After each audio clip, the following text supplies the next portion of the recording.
ದಕ್ಷಿಣ ಭಾರತದ ಪವಿತ್ರ ಪುಣ್ಯಕ್ಷೇತ್ರ ಶ್ರೀ ಕ್ಷೇತ್ರ ಧರ್ಮಸ್ಥಳಕ್ಕೆ ಲಕ್ಷಾಂತರ ಭಕ್ತರು ಭೇಟಿ ನೀಡ್ತಾರೆ. ಏನು ವೀಕೆಂಡ್ನಲ್ಲಿ ಭಕ್ತರ ಸಂಖ್ಯೆ ಕೂಡ ಅಧಿಕವಾಗಿರುತ್ತೆ. ಸರದಿ ಸಾಲಿನಲ್ಲಿ ಗಂಟೆಗಟ್ಟಲೆ ನಿಂತು ಮಂಜುನಾಥನ ದರ್ಶನ ಪಡಿಬೇಕಿತ್ತು. ಆದರೆ ಮುಂದಿನ ದಿನಗಳಲ್ಲಿ ಭಕ್ತರಿಗೆ ಅನುಕೂಲವಾಗುವ ದೃಷ್ಟಿಯಿಂದ ಶ್ರೀ ಕ್ಷೇತ್ರ ಧರ್ಮಸ್ಥಳದಲ್ಲಿ ತಿರುಪತಿ ಮಾದರಿಯಲ್ಲಿ ಕ್ಯೂ ಕಾಂಪ್ಲೆಕ್ಸ್ ಅನ್ನು ತೆರೆದಿರುವಂಥದ್ದು. ನಾನೀಗ ಧರ್ಮಸ್ಥಳದ ಸಾನ್ನಿಧ್ಯ ಎನ್ನುವಂಥ ಕ್ಯೂ ಕಾಂಪ್ಲೆಕ್ಸ್ನ ಎದುರುಗಡೆ ಇದ್ದೇನೆ. ಇದು 2 ಅಂತಸ್ತಿನ ಕಟ್ಟಡ. ಇಲ್ಲಿ ಭಕ್ತರಿಗೆ ಅನುಕೂಲತೆಯ ದೃಷ್ಟಿಯಿಂದ ಎಲ್ಲ ವ್ಯವಸ್ಥೆಗಳನ್ನು ಕೂಡ ಕಲ್ಪಿಸಲಾಗಿರುವಂಥದ್ದು. ಯಾವ ರೀತಿಯಾದಂತಹ ವ್ಯವಸ್ಥೆ ಇದೆ ಅನ್ನೋದನ್ನ ನೋಡ್ಕೊಂಡು ಹೋಗೋಣ. ಸಾನ್ನಿಧ್ಯಕ್ಕೆ ಬಂದಂತಹ ಭಕ್ತರನ್ನು ಮೊದಲು ಈ ಒಂದು ಕ್ಯೂ ಸಿಸ್ಟಮ್ಗೆ ಕಳಿಸಲಾಗುತ್ತೆ. ಸಾನ್ನಿಧ್ಯದ ಒಳಭಾಗದಿಂದ ಇಲ್ಲಿಗೆ ಅವರ ಭಕ್ತರನ್ನು ಕಳಿಸ್ತಾರೆ. ಇಲ್ಲಿ ಭಕ್ತರು ಕ್ಯೂ ಸಿಸ್ಟಮ್ ಅಲ್ಲಿ ನಿಂತು ಆರಂಭದಲ್ಲಿ ಅವರಿಗೆ ಬೇಕಾದಂತ ಅಂದ್ರೆ ಮಂಜುನಾಥನಿಗೆ ಯಾವುದೇ ಯಾವುದು ಸೇವೆ ಮಾಡಿಸ್ತಾರೆ ಆ ಸೇವೆಗೆ ಸಂಬಂಧಿಸಿದಂತಹ ರಶೀದಿಗಳನ್ನು ಇಲ್ಲಿ ಪಡೆದುಕೊಳ್ಳುವಂತಹ ಸಿಸ್ಟಮ್ ಕೂಡ ಇರುವಂಥದ್ದು. ಇಲ್ಲಿಯೂ ಕೂಡ ವ್ಯವಸ್ಥಿತವಾಗಿ ಬಹಳಷ್ಟು ಸುಸರ್ಜಿತವಾಗಿ ಇದನ್ನು ನಿರ್ಮಿಸಲಾಗಿದೆ. ಬೇರೆ ಬೇರೆ ಕ್ಯೂ ಸಿಸ್ಟಮ್ ಅನ್ನು ಕೂಡ ಗಮನಿಸಬಹುದು. ಇಲ್ಲಿ ಅವರು ತಮ್ಮ ಸೇವೆ ಏನಿದೆ ಅಂದ್ರೆ ಮಂಜುನಾಥನಿಗೆ ಯಾವ ಸೇವೆಯನ್ನು ಸಮರ್ಪಿಸಬೇಕು ಆ ಸೇವೆಗೆ ಬೇಕಾದಂತಹ ರಶೀದಿಯನ್ನು ಇಲ್ಲಿಂದ ಪಡೆದುಕೊಳ್ಳಬಹುದಾಗಿದೆ. ಇಲ್ಲಿಂದ ನಂತರ ಸಭಾಭವನಕ್ಕೆ ತೆರಳುತ್ತಾ ಇರುವಂಥದ್ದು. ಸಭಾಭವನದಲ್ಲಿ ಯಾವ ರೀತಿಯಾದಂತಹ ವ್ಯವಸ್ಥೆ ಇದೆ, ಯಾವ ರೀತಿಯಾದಂತಹ ಚೇರ್ಗಳನ್ನು ಅಳವಡಿಸಲಾಗಿದೆ ಅನ್ನುವಂಥದ್ದನ್ನು ಅಲ್ಲಿ ಹೋಗಿ ತಿಳಿದುಕೊಳ್ಳುವ. ಸಾನ್ನಿಧ್ಯದ ಒಳಭಾಗ ಬಂದಂತಹ ಭಕ್ತರು ತಮ್ಮ ಸೇವೆಯ ರಶೀದಿಯನ್ನು ಪಡೆದು ಈ ಭಾಗದಲ್ಲಿ ಅವರು ಇಲ್ಲಿಗೆ ಆಗಮಿಸ್ತಾರೆ. ಬರುವಂತಹ ದಾರಿ ಕೂಡ ಸುಸರ್ಜಿತವಾಗಿ ನಿರ್ಮಿಸಲಾಗಿದೆ. ಇಲ್ಲಿ ಬಂದಂತಹ ಭಕ್ತರಿಗೆ ಧರ್ಮಸ್ಥಳದ ಇತಿಹಾಸವನ್ನು ಸಾರುವಂತಹ ಕಲಾಕೃತಿಯನ್ನು ಕೂಡ ರಚಿಸಲಾಗಿರುವಂಥದ್ದು. ಅಂದರೆ ಧರ್ಮಸ್ಥಳ ಉತ್ಸವದ ಸಂದರ್ಭದಲ್ಲಿ ಯಾವ ರೀತಿ ಉತ್ಸವ ಮೂರ್ತಿಯ ಮೆರವಣಿಗೆ ನಡೆಯುತ್ತೆ ಅದು ಆಗಿರ್ಬೋದು, ರಥ ಆಗಿರ್ಬೋದು, ಚಂದ್ರನಾಥನ ಬಸದಿ ಆಗಿರ್ಬೋದು, ಮತ್ತು ಧರ್ಮಸ್ಥಳದ ಹೊರಭಾಗದಲ್ಲಿ ಯಾವ ರೀತಿ ಕಾಣುತ್ತೆ ದೇವಸ್ಥಾನ ಅದನ್ನು ಕೂಡ ಕಲಾಕೃತಿ ರಚಿಸಲಾಗಿದೆ. ಭಕ್ತರು ಇದನ್ನು ನೋಡಿಕೊಂಡು ಬಂದು ಈ ಕ್ಯೂ ಸಿಸ್ಟಮ್ ಅಲ್ಲಿ ಮುಂದುವರಿದಂತಹ ಭಾಗದಲ್ಲಿ ಇಲ್ಲಿ ಅವರಿಗೆ ಸ್ಕ್ರೀನ್ ಅಲ್ಲಿ ಎಷ್ಟೊತ್ತಿಗೆ ದರ್ಶನ ವ್ಯವಸ್ಥೆ ಸಿಗುತ್ತೆ ಅನ್ನುವಂಥದ್ದನ್ನು ಕೂಡ ಇಲ್ಲಿ ಕಲ್ಪಿಸಿರುವಂಥದ್ದು. ಇಲ್ಲಿ ಭಕ್ತರಿಗೆ ಒಂದಷ್ಟು ಅಂದಾಜುಗಳು ಕೂಡ ಸಿಗುತ್ತೆ. ಅಂದ್ರೆ ತಾವು ಎಷ್ಟೊತ್ತು ಒಂದು ಸಭಾಭವನದಲ್ಲಿ ಕುಳಿತುಕೊಳ್ಬಹುದು ಮತ್ತು ಯಾವ ರೀತಿ ಮೂವ್ ಆಗುತ್ತೆ ಮತ್ತು ಯಾವ ರೀತಿಯಾಗಿ ದರ್ಶನ ಅನ್ನುವಂಥದ್ದು ಸಿಗುತ್ತೆ ಅನ್ನುವಂಥದ್ದು ಇಲ್ಲಿ ಸ್ಕ್ರೀನ್ನಲ್ಲಿ ಗೊತ್ತಾಗುತ್ತೆ. ಇಲ್ಲಿಂದ ಸಾಗಿ ಮುಂದೆ ಅವರು ಸಭಾಭವನವನ್ನು ಪ್ರವೇಶ ಮಾಡ್ತಾ ಇರುವಂಥದ್ದು. ಇಲ್ಲಿಯೂ ಕೂಡ ಸುಸರ್ಜಿತವಾಗಿರುವಂಥದ್ದು. ಆ ಸಭಾಭವನನ್ನು ಕೂಡ ಅಂದವಾಗಿ ಕಟ್ಟಿರುವಂಥದ್ದು. ನೀವು ಸಭಾಭವನದ ದ್ವಾರವನ್ನು ಕೂಡ ನೋಡ್ಬೋದು. ಬಹಳಷ್ಟು ಆಕರ್ಷಣೀಯವಾಗಿ ಅದು ದ್ವಾರವನ್ನು ಕೂಡ ನಿರ್ಮಿಸಿರುವಂಥದ್ದು. ಮರದ ಕೆತ್ತನೆ ಇರುವಂತಹ ದ್ವಾರ ಇದು. ಇಲ್ಲಿಯೂ ಕೂಡ ಬೇರೆ ಬೇರೆ ಒಟ್ಟು 2 ಅಂತಸ್ತಿನ ಈ ಒಂದು ಸಾನ್ನಿಧ್ಯ ಕಟ್ಟಡ ಏನಿದೆ ಇಲ್ಲಿ ಒಟ್ಟು 16 ಸಭಾಭವನಗಳಿದೆ. ಒಂದೊಂದು ಸಭಾಭವನದಲ್ಲೂ 800 ಮಂದಿ ಕುಳಿತುಕೊಳ್ಳುವಂತಹ ವ್ಯವಸ್ಥೆಗಳು ಕೂಡ ಇರುವಂಥದ್ದು. ನೀವು ನೋಡ್ಬೋದು ಚೇರ್ಗಳನ್ನು ಈ ರೀತಿಯಾಗಿ ಜೋಡಿಸಿ ಇಟ್ಟಿರುವಂಥದ್ದು. ಒಂದು ಸುಸರ್ಜಿತವಾದಂತಹ ಸಭಾಭವನ ಇದು. ಒಂದು ಕಟ್ಟಡದಲ್ಲಿ 8 ಸಭಾಭವನ ಈ ರೀತಿಯಾದಂಥ, ಮೇಲ್ಕಟ್ಟಡದಲ್ಲಿ ಮತ್ತೆ 8 ಭವನ, ಒಟ್ಟು 16 ಈ ರೀತಿಯಾದಂತಹ ಸಭಾಭವನಗಳು ಈ ಒಂದು ಕ್ಯೂ ಕಾಂಪ್ಲೆಕ್ಸ್ ನಲ್ಲಿ ಇರುವಂಥದ್ದು. ಇಲ್ಲೂ ಕೂಡ AC ಸಿಸ್ಟಮ್ ವ್ಯವಸ್ಥೆ ಕೂಡ ಇರುವಂಥದ್ದು. ಸೆಂಟ್ರಲ್ AC ಸಿಸ್ಟಮ್ ವ್ಯವಸ್ಥೆ ಇರುವಂಥದ್ದು. ಅಂದರೆ ಬಿಸಿಲಿನ ಸಂದರ್ಭದಲ್ಲಿ ಯಾವುದೇ ರೀತಿಯಾಗಿ ಭಕ್ತರಿಗೆ ಕಷ್ಟ ಆಗಬಾರ್ದು ಅನ್ನುವಂತಹ ದೃಷ್ಟಿಯಲ್ಲಿ ಆ ವ್ಯವಸ್ಥೆಯನ್ನು ಕೂಡ ಮಾಡಿರುವಂಥದ್ದು. ಜೊತೆಗೆ ಇಲ್ಲಿ TV ವ್ಯವಸ್ಥೆಗಳಾಗಿರ್ಬೋದು, ನಲ್ಲಿ ವ್ಯವಸ್ಥೆ ಆಗಿರ್ಬೋದು, ಅಂದರೆ ಕುಡಿಯುವ ನೀರಿನ ಸೌಕರ್ಯಗಳು ಕೂಡ ಇಲ್ಲಿ ಇರುವಂಥದ್ದು. ಬಹಳಷ್ಟು ವ್ಯವಸ್ಥಿತವಾಗಿ ಎಲ್ಲ ನಿರ್ಮಾಣ ಮಾಡಿರುವಂಥದ್ದು. TV ವ್ಯವಸ್ಥೆ ಆಗಿರ್ಬೋದು, ಕುಡಿಯುವ ನೀರಿನ ವ್ಯವಸ್ಥೆ ಆಗಿರ್ಬೋದು, ಬೆಳಕಾಗಿರ್ಬೋದು, ಎಲ್ಲವೂ ಕೂಡ ಅಚ್ಚುಕಟ್ಟಲ್ಲಿ ನಿರ್ಮಾಣ ಮಾಡಿರುವಂಥದ್ದು. ಭಕ್ತರಿಗೆ ಯಾವುದೇ ರೀತಿ ಕಷ್ಟ ಆಗಬಾರ್ದು ಅನ್ನುವಂಥ ದೃಷ್ಟಿಯಲ್ಲಿ ಕುಳಿತುಕೊಂಡು ಮುಂದೆ ಸಾಗುವಂಥ ವ್ಯವಸ್ಥೆಗಳು ಕೂಡ ಇರುವಂಥದ್ದು. ಅಂದರೆ ಒಟ್ಟು 16 ಈ ರೀತಿಯಾದಂಥ ಸಭಾಭವನ ಇರುವಂಥದ್ದು. ಆರಂಭದಲ್ಲಿ ಬಂದಂಥ ಭಕ್ತರನ್ನು ರಶೀದಿ ಪಡೆದುಕೊಂಡ ನಂತರ ಈ ಒಂದು ಮೊದಲ ಈ ರೀತಿಯಾದಂಥ ಸಭಾಭವನಕ್ಕೆ ಕಳಿಸ್ತಾರೆ. ಆ ಬಳಿಕ 2ನೇ ಸಭಾಭವನದಲ್ಲಿ ಇದ್ದವರು ಮೂವ್ ಆದ ತಕ್ಷಣ ಇವರನ್ನು ಅಲ್ಲಿಗೆ ಶಿಫ್ಟ್ ಮಾಡ್ತಾರೆ. ಅಲ್ಲಿ ಇವರು ಕುಳಿತುಕೊಳ್ಬೇಕಾಗುತ್ತೆ. ಹೀಗೆ ಒಟ್ಟು 16 ಇರುವಂಥದ್ದು. 16 ಸಭಾಭವನದಲ್ಲೂ ಕೂಡ ವ್ಯವಸ್ಥಿತವಾಗಿ ಟಾಯ್ಲೆಟ್ ವ್ಯವಸ್ಥೆ ಆಗಿರ್ಬೋದು, ಬಾತ್ರೂಮ್ ವ್ಯವಸ್ಥೆ ಆಗಿರ್ಬೋದು, ಎಲ್ಲವನ್ನು ಕೂಡ ಕಲ್ಪಿಸಿರುವಂಥದ್ದು.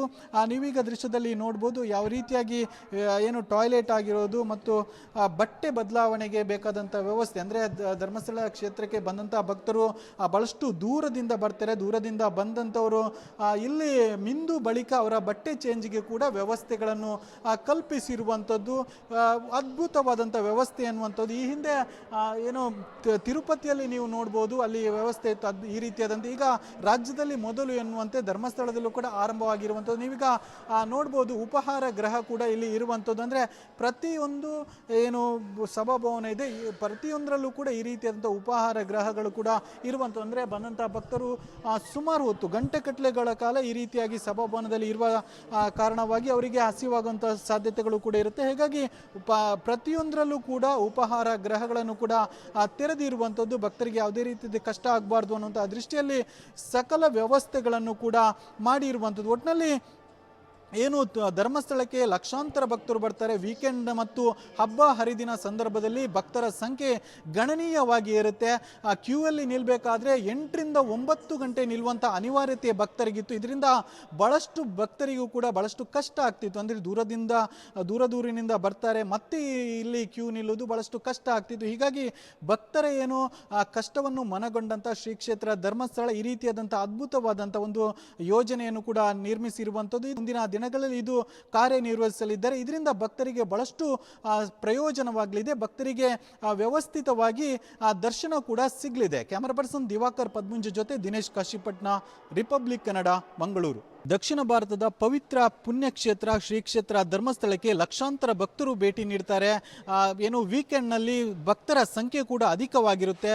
ಸರದಿ ಸಾಲಿನಲ್ಲಿ ಗಂಟೆಗಟ್ಟಲೆ ನಿಂತು ಮಂಜುನಾಥನ ದರ್ಶನ ಪಡಿಬೇಕಿತ್ತು. ಆದರೆ ಮುಂದಿನ ದಿನಗಳಲ್ಲಿ ಭಕ್ತರಿಗೆ ಅನುಕೂಲವಾಗುವ ದೃಷ್ಟಿಯಿಂದ ಶ್ರೀ ಕ್ಷೇತ್ರ ಧರ್ಮಸ್ಥಳದಲ್ಲಿ ತಿರುಪತಿ ಮಾದರಿಯಲ್ಲಿ ಕ್ಯೂ ಕಾಂಪ್ಲೆಕ್ಸ್ ಅನ್ನು ತೆರೆದಿರುವಂಥದ್ದು. ನಾನೀಗ ಧರ್ಮಸ್ಥಳದ ಸಾನ್ನಿಧ್ಯ ಎನ್ನುವಂಥ ಕ್ಯೂ ಕಾಂಪ್ಲೆಕ್ಸ್ನ ಎದುರುಗಡೆ ಇದ್ದೇನೆ. ಇದು 2 ಅಂತಸ್ತಿನ ಕಟ್ಟಡ.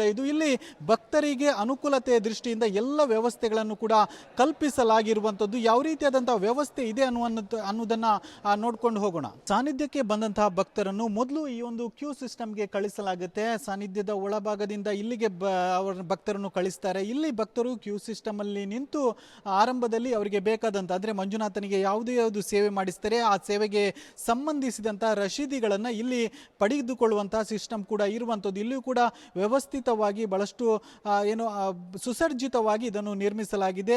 ಬೇರೆ ಬೇರೆ ಕ್ಯೂ ಸಿಸ್ಟಮ್ ಅನ್ನು ಕೂಡ ಗಮನಿಸಬಹುದು. ಇಲ್ಲಿ ಅವರು ತಮ್ಮ ಸೇವೆ ಏನಿದೆ ಅಂದ್ರೆ ಮಂಜುನಾಥನಿಗೆ ಯಾವ ಸೇವೆಯನ್ನು ಸಮರ್ಪಿಸಬೇಕು ಆ ಸೇವೆಗೆ ಬೇಕಾದಂಥ ರಶೀದಿಯನ್ನು ಇಲ್ಲಿಂದ ಪಡೆದುಕೊಳ್ಳಬಹುದಾಗಿದೆ. ಇಲ್ಲಿಂದ ನಂತರ ಸಭಾಭವನಕ್ಕೆ ತೆರಳುತ್ತಾ ಇರುವಂಥದ್ದು. ಸಭಾಭವನದಲ್ಲಿ ಯಾವ ರೀತಿಯಾದಂಥ ವ್ಯವಸ್ಥೆ ಇದೆ, ಯಾವ ರೀತಿಯಾದಂಥ ಚೇರ್ಗಳನ್ನು ಅಳವಡಿಸಲಾಗಿದೆ ಅನ್ನುವಂಥದ್ದನ್ನು ಅಲ್ಲಿ ಹೋಗಿ ತಿಳಿದುಕೊಳ್ಳುವ. ಸಾನ್ನಿಧ್ಯದ ಒಳಭಾಗ ಬಂದಂತಹ ಭಕ್ತರು ತಮ್ಮ ಸೇವೆಯ ರಸೀದಿಯನ್ನು ಪಡೆದು ಈ ಭಾಗದಲ್ಲಿ ಅವರು ಇಲ್ಲಿಗೆ ಆಗಮಿಸ್ತಾರೆ. ಬರುವಂತಹ ದಾರಿ ಕೂಡ ಸುಸರ್ಜಿತವಾಗಿ ನಿರ್ಮಿಸಲಾಗಿದೆ.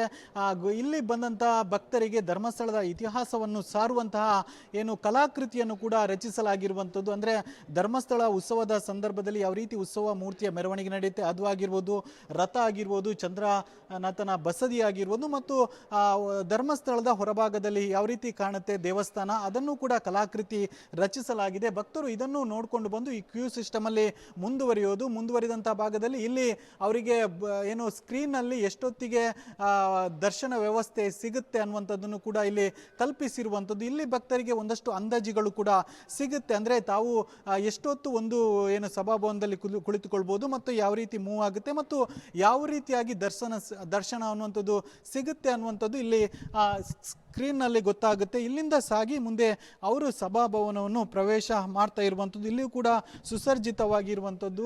ಆ ಸಭಾಭವನನ್ನು ಕೂಡ ಅಂದವಾಗಿ ಕಟ್ಟಿರುವಂಥದ್ದು. ನೀವು ಸಭಾಭವನದ ದ್ವಾರವನ್ನು ಕೂಡ ನೋಡ್ಬೋದು. ಬಹಳಷ್ಟು ಆಕರ್ಷಣೀಯವಾಗಿ ದ್ವಾರವನ್ನು ಕೂಡ ನಿರ್ಮಿಸಿರುವಂಥದ್ದು. ಮರದ ಕೆತ್ತನೆ ಇರುವಂತಹ ದ್ವಾರ ಇದು. ಇಲ್ಲಿಯೂ ಕೂಡ ಬೇರೆ ಬೇರೆ ಒಟ್ಟು 2 ಅಂತಸ್ತಿನ ಈ ಒಂದು ಸಾನ್ನಿಧ್ಯ ಕಟ್ಟಡ ಏನಿದೆ ಇಲ್ಲಿ ಒಟ್ಟು 16 ಸಭಾಭವನಗಳಿದೆ. ಒಂದೊಂದು ಸಭಾಭವನದಲ್ಲೂ 800 ಮಂದಿ ಕುಳಿತುಕೊಳ್ಳುವಂತಹ ವ್ಯವಸ್ಥೆಗಳು ಕೂಡ ಇರುವಂಥದ್ದು. ನೀವು ನೋಡ್ಬೋದು ಚೇರ್ಗಳನ್ನು ಈ ರೀತಿಯಾಗಿ ಜೋಡಿಸಿ ಇಟ್ಟಿರುವಂಥದ್ದು. ಒಂದು ಸುಸರ್ಜಿತವಾದಂತಹ ಸಭಾಭವನ ಇದು. ಒಂದು ಕಟ್ಟಡದಲ್ಲಿ 8 ಸಭಾಭವನ ಈ ರೀತಿಯಾದಂಥ, ಮೇಲ್ಕಟ್ಟಡದಲ್ಲಿ ಮತ್ತೆ 8 ಭವನ, ಒಟ್ಟು 16 ಈ ರೀತಿಯಾದಂತಹ ಸಭಾಭವನಗಳು ಈ ಒಂದು ಕ್ಯೂ ಕಾಂಪ್ಲೆಕ್ಸ್ನಲ್ಲಿ ಇರುವಂಥದ್ದು. ಇಲ್ಲೂ ಕೂಡ AC ಸಿಸ್ಟಮ್ ವ್ಯವಸ್ಥೆ ಕೂಡ ಇರುವಂಥದ್ದು, ಸೆಂಟ್ರಲ್ AC ಸಿಸ್ಟಮ್ ವ್ಯವಸ್ಥೆ ಇರುವಂಥದ್ದು. ಅಂದರೆ ಬಿಸಿಲಿನ ಸಂದರ್ಭದಲ್ಲಿ ಯಾವುದೇ ರೀತಿಯಾಗಿ ಭಕ್ತರಿಗೆ ಕಷ್ಟ ಆಗಬಾರ್ದು ಅನ್ನುವಂತಹ ದೃಷ್ಟಿಯಲ್ಲಿ ಆ ವ್ಯವಸ್ಥೆಯನ್ನು ಕೂಡ ಮಾಡಿರುವಂಥದ್ದು. ಜೊತೆಗೆ ಇಲ್ಲಿ TV ವ್ಯವಸ್ಥೆಗಳಾಗಿರ್ಬೋದು, ನಲ್ಲಿ ವ್ಯವಸ್ಥೆ ಆಗಿರ್ಬೋದು, ಅಂದರೆ ಕುಡಿಯುವ ನೀರಿನ ಸೌಕರ್ಯಗಳು ಕೂಡ ಇಲ್ಲಿ ಇರುವಂಥದ್ದು. ಭಾಳಷ್ಟು ವ್ಯವಸ್ಥಿತವಾಗಿ ಎಲ್ಲ ನಿರ್ಮಾಣ ಮಾಡಿರುವಂಥದ್ದು. TV ವ್ಯವಸ್ಥೆ ಆಗಿರ್ಬೋದು, ಕುಡಿಯುವ ನೀರಿನ ವ್ಯವಸ್ಥೆ ಆಗಿರ್ಬೋದು, ಬೆಳಕಾಗಿರ್ಬೋದು, ಎಲ್ಲವೂ ಕೂಡ ಅಚ್ಚುಕಟ್ಟಲ್ಲಿ ನಿರ್ಮಾಣ ಮಾಡಿರುವಂಥದ್ದು. ಭಕ್ತರಿಗೆ ಯಾವುದೇ ರೀತಿ ಕಷ್ಟ ಆಗಬಾರ್ದು ಅನ್ನುವಂಥ ದೃಷ್ಟಿಯಲ್ಲಿ ಕುಳಿತುಕೊಂಡು ಮುಂದೆ ಸಾಗುವಂಥ ವ್ಯವಸ್ಥೆಗಳು ಕೂಡ ಇರುವಂಥದ್ದು. ಅಂದರೆ ಒಟ್ಟು 16 ಈ ರೀತಿಯಾದಂಥ ಸಭಾಭವನ ಇರುವಂಥದ್ದು. ಆರಂಭದಲ್ಲಿ ಬಂದಂಥ ಭಕ್ತರನ್ನು ರಶೀದಿ ಪಡೆದುಕೊಂಡ ನಂತರ ಈ ಒಂದು ಮೊದಲ ಈ ರೀತಿಯಾದಂಥ ಸಭಾಭವನಕ್ಕೆ ಕಳಿಸ್ತಾರೆ. ಆ ಬಳಿಕ ಎರಡನೇ ಸಭಾಭವನದಲ್ಲಿ ಇದ್ದವರು ಮೂವ್ ಆದ ತಕ್ಷಣ ಇವರನ್ನು ಅಲ್ಲಿಗೆ ಶಿಫ್ಟ್ ಮಾಡ್ತಾರೆ. ಅಲ್ಲಿ ಇವರು ಕುಳಿತುಕೊಳ್ಬೇಕಾಗುತ್ತೆ. ಹೀಗೆ ಒಟ್ಟು 16 ಇರುವಂಥದ್ದು. 16 ಸಭಾಭವನದಲ್ಲೂ ಕೂಡ ವ್ಯವಸ್ಥಿತವಾಗಿ ಟಾಯ್ಲೆಟ್ ವ್ಯವಸ್ಥೆ ಆಗಿರ್ಬೋದು, ಬಾತ್ರೂಮ್ ವ್ಯವಸ್ಥೆ ಆಗಿರ್ಬೋದು, ಎಲ್ಲವನ್ನು ಕೂಡ ಕಲ್ಪಿಸಿರುವಂಥದ್ದು. ನೀವೀಗ ದೃಶ್ಯದಲ್ಲಿ ನೋಡ್ಬೋದು ಯಾವ ರೀತಿಯಾಗಿ ಏನು ಟಾಯ್ಲೆಟ್ ಆಗಿರೋದು ಮತ್ತು ಬಟ್ಟೆ ಬದಲಾವಣೆಗೆ ಬೇಕಾದಂಥ ವ್ಯವಸ್ಥೆ. ಅಂದರೆ ಧರ್ಮಸ್ಥಳ ಕ್ಷೇತ್ರಕ್ಕೆ ಬಂದಂಥ ಭಕ್ತರು ಭಾಳಷ್ಟು ದೂರದಿಂದ ಬರ್ತಾರೆ. ದೂರದಿಂದ ಬಂದಂಥವರು ಇಲ್ಲಿ ಮಿಂದು ಬಳಿಕ ಅವರ ಬಟ್ಟೆ ಚೇಂಜ್ಗೆ ಕೂಡ ವ್ಯವಸ್ಥೆಗಳನ್ನು ಕಲ್ಪಿಸಿರುವಂಥದ್ದು. ಅದ್ಭುತವಾದಂಥ ವ್ಯವಸ್ಥೆ ಅನ್ನುವಂಥದ್ದು. ಈ ಹಿಂದೆ ಏನು ತಿರುಪತಿಯಲ್ಲಿ ನೀವು ನೋಡ್ಬೋದು, ಅಲ್ಲಿ ವ್ಯವಸ್ಥೆ ಇತ್ತು ಈ ರೀತಿಯಾದಂಥ. ಈಗ ರಾಜ್ಯದಲ್ಲಿ ಮೊದಲು ಎನ್ನುವಂತೆ ಧರ್ಮಸ್ಥಳದಲ್ಲೂ ಕೂಡ ಆರಂಭವಾಗಿರುವಂಥದ್ದು. ನೀವೀಗ ನೋಡ್ಬೋದು ಉಪಹಾರ ಗೃಹ ಕೂಡ ಇಲ್ಲಿ ಇರುವಂಥದ್ದು. ಅಂದರೆ ಪ್ರತಿಯೊಂದು ಏನು ಸಭಾಭವನ ಇದೆ ಪ್ರತಿಯೊಂದರಲ್ಲೂ ಕೂಡ ಈ ರೀತಿಯಾದಂಥ ಉಪಹಾರ ಗೃಹಗಳು ಕೂಡ ಇರುವಂಥದ್ದು. ಅಂದರೆ ಬಂದಂಥ ಭಕ್ತರು ಸುಮಾರು ಹೊತ್ತು ಗಂಟೆಗಟ್ಟಲೆಗಳ ಕಾಲ ಈ ರೀತಿಯಾಗಿ ಸಭಾಭವನದಲ್ಲಿ ಇರುವ ಕಾರಣವಾಗಿ ಅವರಿಗೆ ಹಸಿವಾಗುವಂಥ ಸಾಧ್ಯತೆಗಳು ಕೂಡ ಇರುತ್ತೆ. ಹೀಗಾಗಿ ಪ್ರತಿಯೊಂದರಲ್ಲೂ ಕೂಡ ಉಪಹಾರ ಗೃಹಗಳನ್ನು ಕೂಡ ತೆರೆದಿರುವಂಥದ್ದು. ಭಕ್ತರಿಗೆ ಯಾವುದೇ ರೀತಿಯ ಕಷ್ಟ ಆಗಬಾರ್ದು ಅನ್ನುವಂಥ ದೃಷ್ಟಿಯಲ್ಲಿ ಸಕಲ ವ್ಯವಸ್ಥೆಗಳನ್ನು ಕೂಡ ಮಾಡಿರುವಂಥದ್ದು. ಒಟ್ಟಿನಲ್ಲಿ ಏನು ಧರ್ಮಸ್ಥಳಕ್ಕೆ ಲಕ್ಷಾಂತರ ಭಕ್ತರು ಬರ್ತಾರೆ. ವೀಕೆಂಡ್ ಮತ್ತು ಹಬ್ಬ ಹರಿದಿನ ಸಂದರ್ಭದಲ್ಲಿ ಭಕ್ತರ ಸಂಖ್ಯೆ ಗಣನೀಯವಾಗಿ ಇರುತ್ತೆ. ಕ್ಯೂ ಅಲ್ಲಿ ನಿಲ್ಲಬೇಕಾದ್ರೆ 8 ರಿಂದ 9 ಗಂಟೆ ನಿಲ್ಲುವಂಥ ಅನಿವಾರ್ಯತೆ ಭಕ್ತರಿಗಿತ್ತು. ಇದರಿಂದ ಭಾಳಷ್ಟು ಭಕ್ತರಿಗೂ ಕೂಡ ಭಾಳಷ್ಟು ಕಷ್ಟ ಆಗ್ತಿತ್ತು. ಅಂದರೆ ದೂರದಿಂದ ಬರ್ತಾರೆ, ಮತ್ತೆ ಇಲ್ಲಿ ಕ್ಯೂ ನಿಲ್ಲೋದು ಭಾಳಷ್ಟು ಕಷ್ಟ ಆಗ್ತಿತ್ತು. ಹೀಗಾಗಿ ಭಕ್ತರ ಏನು ಕಷ್ಟವನ್ನು ಮನಗೊಂಡಂಥ ಶ್ರೀ ಕ್ಷೇತ್ರ ಧರ್ಮಸ್ಥಳ ಈ ರೀತಿಯಾದಂಥ ಅದ್ಭುತವಾದಂಥ ಒಂದು ಯೋಜನೆಯನ್ನು ಕೂಡ ನಿರ್ಮಿಸಿರುವಂಥದ್ದು. ಮುಂದಿನ ದಿನಗಳಲ್ಲಿ ಇದು ಕಾರ್ಯನಿರ್ವಹಿಸಲಿದ್ದಾರೆ. ಇದರಿಂದ ಭಕ್ತರಿಗೆ ಬಹಳಷ್ಟು ಪ್ರಯೋಜನವಾಗಲಿದೆ. ಭಕ್ತರಿಗೆ ವ್ಯವಸ್ಥಿತವಾಗಿ ದರ್ಶನ ಕೂಡ ಸಿಗಲಿದೆ. ಕ್ಯಾಮರಾ ಪರ್ಸನ್ ದಿವಾಕರ್ ಪದ್ಮುಂಜ ಜೊತೆ ದಿನೇಶ್ ಕಾಶಿಪಟ್ನ, ರಿಪಬ್ಲಿಕ್ ಕನ್ನಡ, ಮಂಗಳೂರು.